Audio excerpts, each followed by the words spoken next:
May it please the court. An American soldier's duty is simple yet profound. Everything that an American soldier does can be boiled down to one single word: protect. Shooting a former commanding officer in the back 4 times and watching him bleed out and die without ever calling for help is not protecting. It's murderous vengeance, and it's never part of a soldier's duty. Members of the jury, over the past several days, we've heard about Brian Miller's actions on October 5, 2012. And Mrs. Travis would have you believe that this case is about what Brian did as a lieutenant in the personnel office on Fort Hood. But this case is not about what Brian did when he was at work. This case is about what Brian did on October 5, 2012 when he wasn't at work. It's about what he did in a dark, empty parking lot at 7:45 in the evening, alone with a man he hates. As the evidence and testimony has been presented before you over the past several days, 4 key facts have come to light. The first of those key facts is that Brian wanted Captain Taylor dead. You heard about how in Iraq Brian was ordered to go on a mission one day. And on that mission, a good friend, Sergeant Willie Smith, was driving Lieutenant Miller in a Humvee. When an RPG from an enemy gun came into the Humvee and blew Sergeant Smith's head clean off his body. Then you heard about how Sergeant Smith's brain matter splattered across Brian's face. You heard about how Brian was covered from head to toe in Sergeant Smith's warm blood. And then you heard from Corporal Tom Stoker. Corporal Stoker testified that after that day in the Humvee, Brian wanted Captain Taylor dead.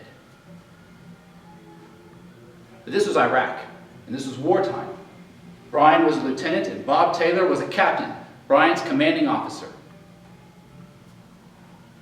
And so Brian tucked those dark, murderous thoughts away. He buried them deep down inside where nobody could find them. But he held on to them. He held on to them because he had a score to settle with Captain Taylor at some point down the road. Now, if we walk down that road several years, we come to the point in time when Brian is serving as a lieutenant in the personnel office on Fort Hood. At that time, Brian was having an affair with Julie Sherman Taylor, Captain Taylor's wife. Julie was unhappy in her marriage to Captain Taylor. She testified on that stand that she was and is unfaithful. Everybody knows that lovers often share their deepest, darkest secrets with each other on each other's pillows. So we know that Julie knew of Brian's murderous hatred towards her husband. We know that Julie knew Brian wanted her husband dead. And on October 5, 2012, a woman, Julie, unhappy in her marriage, decided to say something to Brian, say something to her lover that she knew would strike a nerve, something she knew would cut him to the quick. She decided to tell Brian that Captain Taylor was hurting her. And this brings us to the second key fact.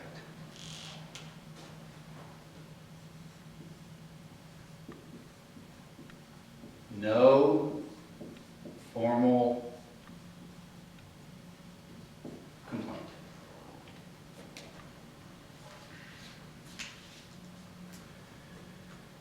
The Army is a vast entity, and when it does anything, it files paperwork. When it inspects soldiers' barracks, paperwork. When it buys toilet paper, paperwork. And when it receives a complaint of domestic abuse happening on one of its bases, it files paperwork. And yet, over these past several days, Mrs. Travis has produced not one shred of paperwork showing that a complaint was ever filed in the personnel office. No records of any call logs by Julie Taylor to any sorts of domestic abuse hotlines, no records of any interviews with witnesses, no witness statements, not one shred of documentation showing that a complaint was ever filed in the personnel office on Fort Hood. Members of the jury, the truth is clear. This was no official complaint of domestic abuse. This was a pillow-top secret whispered by an unhappy woman into the ear of her lover, whom she knew wanted her husband dead. It's clear that neither Julie nor Brian viewed this as an official complaint of domestic abuse to the personnel office. To Julie, this was just maybe a way out. And to Brian, this was the straw that broke the camel's back. This brings us to the next key fact. Fact number 3. Brian kept quiet.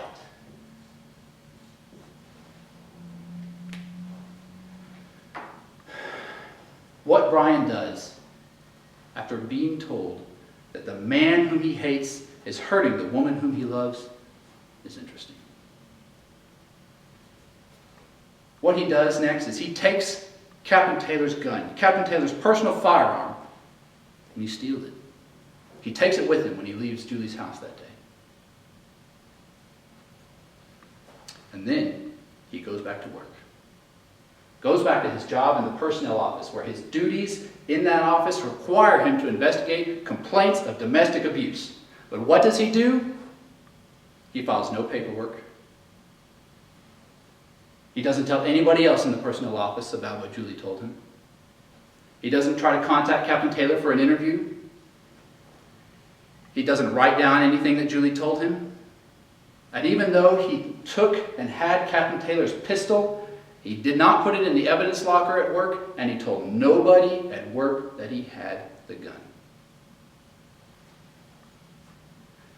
Ladies and gentlemen, rather than doing what Brian Miller's job as lieutenant and the personnel office required him to do, rather than opening a full-fledged investigation into this complaint of domestic abuse, Brian kept quiet. And rather than doing what he should have done, he did what he wanted to do, what he had been wanting to do for years. He killed Captain Taylor. He killed him in a dark, empty parking lot. That's our next key fact.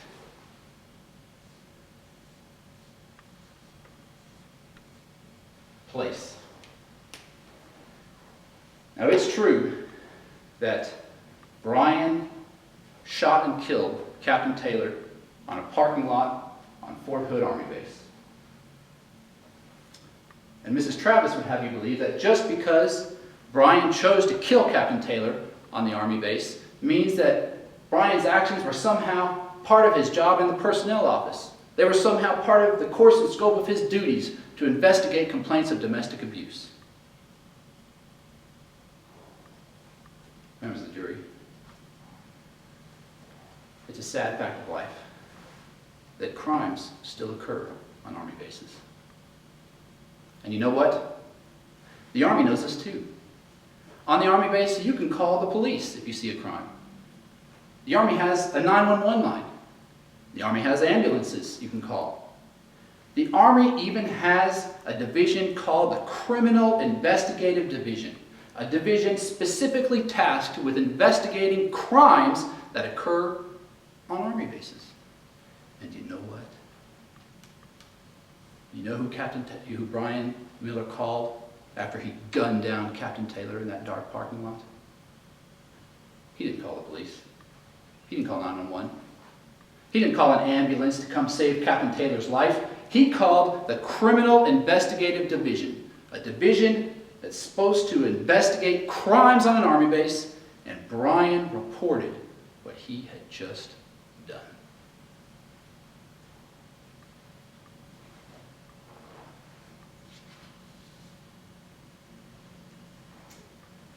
Members of the jury, you heard from Dr. Smeltzer, a supposed expert on post-traumatic stress disorder. And you heard how Mrs. Travis paid Dr. Smeltzer $10,000 to sit on that stand and tell you that the reason Brian shot Captain Taylor, the reason he gunned him down, was because Brian was suffering from PTSD.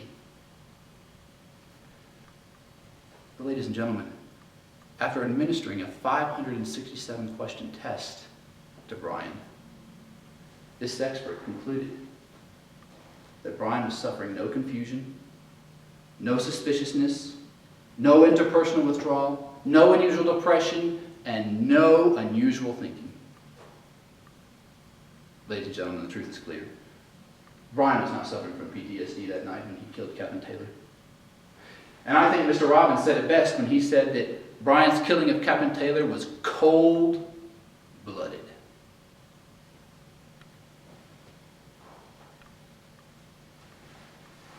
Ladies and gentlemen, to win this case, Mr. Robbins has to carry a burden.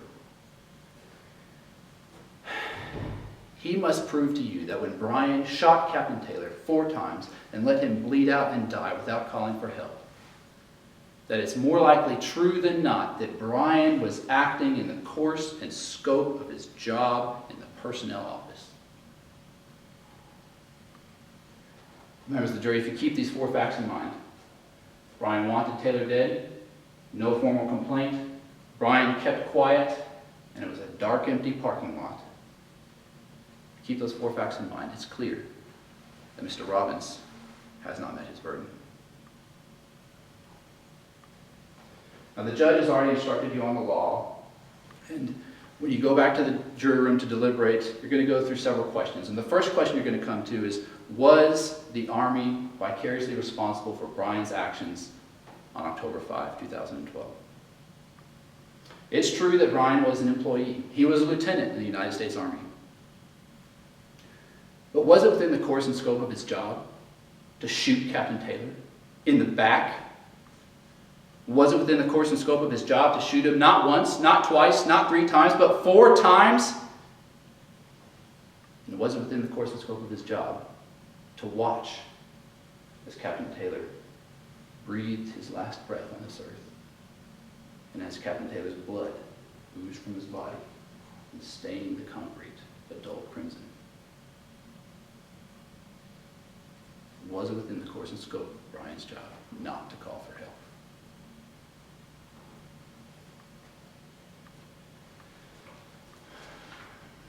Members of the jury, every day, brave men and women like Captain Taylor, put their lives on the line and serve in the United States Army. At rock bottom, their job is to protect.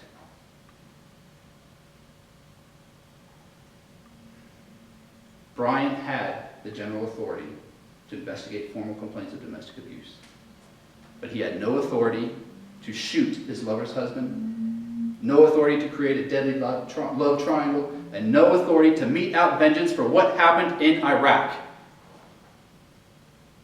Members of the jury, American soldier's duty is simple yet profound: to protect.